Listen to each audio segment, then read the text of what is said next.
Minor irrigation department लबुक्ति इसिंग फंगन्नबा सेंट्रल स्कीम प्रोजेक्ट 365 लुपा क्रोर 235 चंगना थबक पाइखत्पा हौरे सही नौरिबा अगांगसिंगदे इंजिन पानबा गाड़ी सिनहनबगी एक्सीडेंट थोक्तुना मिसी मिना यावरकपनी 19 ना मियोय अनि लेखिद्रे ngasi फावबा लेखिदबा मियोय 85 सूरे वार्ड मेंबर ना जॉब कार्ड फाजिनदुना थमले यानब पुरकपदगी उखुल लंबी बन हंदोखरे Sikhong Sengmai high school higher secondary ओलगनी टी.एच. राधेश्याम कोविड-19 क्लिनिकल ट्रायल दा माई पाकली सेंटर मणिपुर की मफम कयादा MGNREGA की थबक माई पाकना सूरी मणिपुर सरकार की minor irrigation department chief minister N Biren की मियंग मखादा मणिपुर की चाथोक पुथोकलिबा लबुकसिंगदा कुंभी कालेन नायदना इसिंग फंगहन्नबा जल शक्ति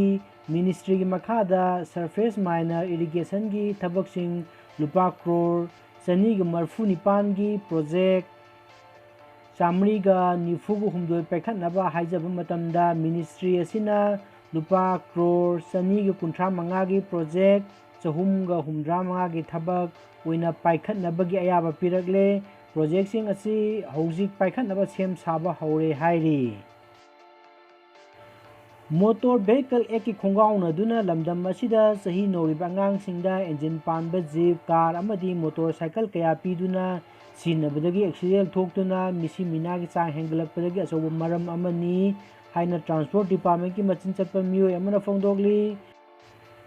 ट्रांसपोर्ट डिपार्टमेंट की मचिन चटपा ऑफिशियल असिना फोंदोकपी मतुंग इन्ना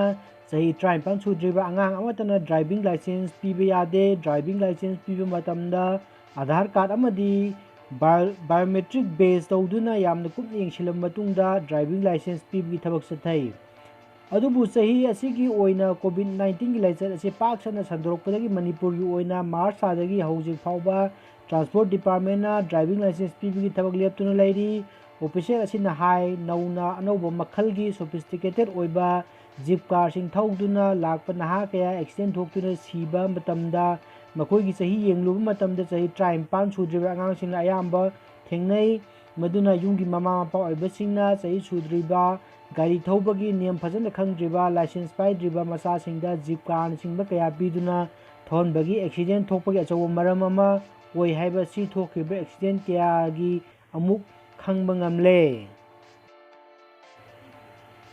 कोविड-19 लाइचर असिना पॉजिटिव ओइदुना जेनिम्स अमसुंग रिम्स हॉस्पिटल दा लायेंबगी थबक चथखिबा मियोय अनि ngarang अमसुंग ngasi ayuk लेखिद्रे मियोय अनि असि थारगा हौजिक फावबदा मणिपुर कोविड-19 ना लेखिदबा मी मसिंग 85 सुख्रे ngarang numidang pung 5 ताबा मतमदा जेनिम्स हॉस्पिटल दा लेखिद्रबा कोविड पॉजिटिव ओइबा मियोय अदुदी MD इस्माइल सही 35 नि थौबाल डिस्ट्रिक्ट मनुंग चना लेबा लिलोंग हाउरेबी तुरेल अहनबी दगिनी मियोय असि था असि तांग ट्राउम दोई नुमिदांग पुंग तरुक लोम ताबा मतमदा जेनिम्स हॉस्पिटल दा एडमिट तौदुना हॉस्पिटल असिगी कोविड वार्डता लाइंबगी थबक चथबगी ngarang लेखिदबनी मियोय असि कोविड-19 पॉजिटिव ओइबगी मथकता डायबिटीज लाइना अमदी अतोप लाइना खरा न मरम ओइरगा लेखिदबनी अमरोमदा रिम्स हॉस्पिटल की कोविड वार्ड लाइंदुन लेरखिबा कोविड पॉजिटिव ओइबा मियोय अदु ngasi ayuk pung 5 minute kuromda लेखिद्रे मियोय अदुगी ममिंगदी कमेख्या बे कवी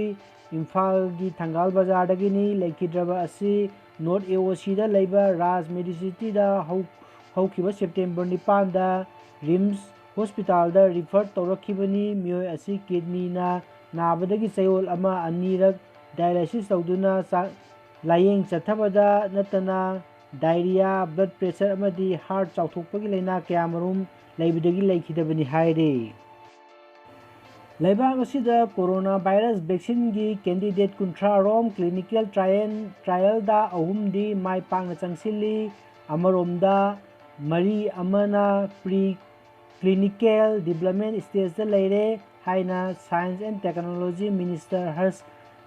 वर्धन हाइरी अवांग बता के एक्सपर्ट कांगबू अमना वैक्सीन डिस्ट्रीब्यूशन अदुगा इम्यूनाइजेशन का मरी लेना कुपना येंसिल्ली हाइरी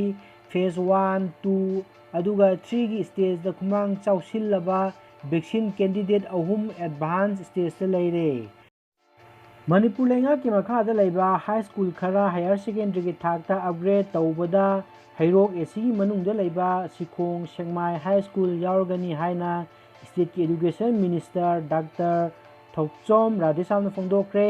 नसी ह्यूमन रिसर्च डेवलपमेंट कमिटी हैरोक एसी न सिल्लगा सलुंगफम कांग यामलेंगी मिपुंग सिंदा पांगथोकपा मंगा सुबा हैरोक एसी की लाइरिक फब महरोई सिंग मना पीबगी पुनिंग थवटपगी थौरमदा अथोइब मिथुंगलेन ओइना सरुक यारदुना मिनिस्टर राधेसामना मथकी वाफम सिंग असी थमखिबनी उखुल डिस्ट्रिक्ट हॉस्पिटल की अवाट अपा सेप्टेम्बर 10 फाउबगी मनुंगदा मणिपुर सरकार पीगदबनी नत्रबदी सेप्टेम्बर 9 उखुल लंबी बंद तौगनी हाइना फेडरेशन ऑफ हॉमी लौथोकीबा अदु मणिपुर सरकार की health minister L Jayant Kumar का हॉमी का फमिनदुना यानबा पुरपदगी उखुल लंबी बंद हंदोकले हाइरी खुराई असेंबली कंस्टिट्यूएंसी की मनुंग चन्न लैबा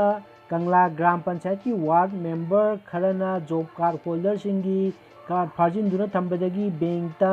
पैसा कायथोक कायसिन तौबा याददुना लेरे हाइरी कंगला ग्राम पंचायत की मनुंग लेबा जॉब कार्ड होल्डर सिंगना पाउसे असिदा फोंदोरपगी मतुंग इना मखोइगी जॉब कार्ड पासबुक सिंग अदु मेंबर अमा अनीना मखोइदगी लौसिल्लगा फाजिंदुना थमले मसिना मरम ओइदुना जॉब कार्ड का मरी लेनबा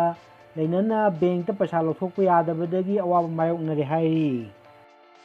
मतंग असिदा मयामदा पिजबा ई पाउ लोइजरे चैनल असिबु यंगबिरबा मिपुंग खुदिंगमपु थागतपा फोंदोकजरी अमदी चैनल असिबु लाइक अमदी शेयर तौबियु हाइजरी।